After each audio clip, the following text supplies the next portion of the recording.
Hi, my name is Dr. Czestochowa Francois. My primary clinics are going to be in Purcellville as well as Leesburg, Virginia.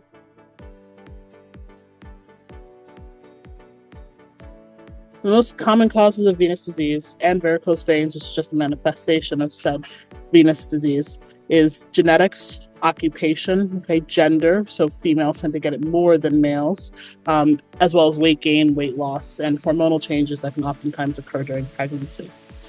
In terms of how venous ablation helps address these issues, we close down the malfunctioning veins so blood can be rerouted through the veins that are functioning properly.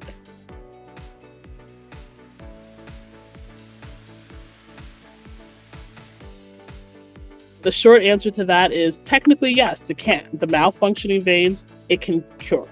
However, I do tell patients that venous disease, or varicose veins as you see it, is also known as venous hypertension. So just like regular hypertension, we don't typically think of treating or curing hypertension. We think of it as managing it. And the same is true as venous hypertension.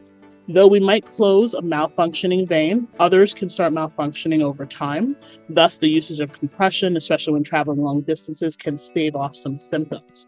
Periodic small treatments and longitudinal follow-ups, which is what CVR is excellent for, can reduce the need for larger procedures and the treatments of multiple veins at a time in the future.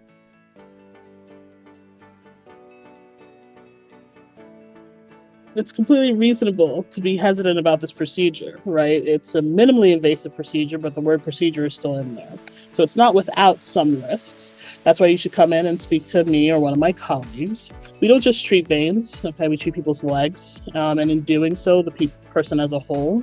Treating also means educating and addressing any concerns that you may have. So I'd be more than happy to sit down and talk to you about some of the minimal risks that might be involved with doing venous ablations. There are many ways that I could detail how we make these treatment plans of these veins safe and ensure that the plan is right for the patient.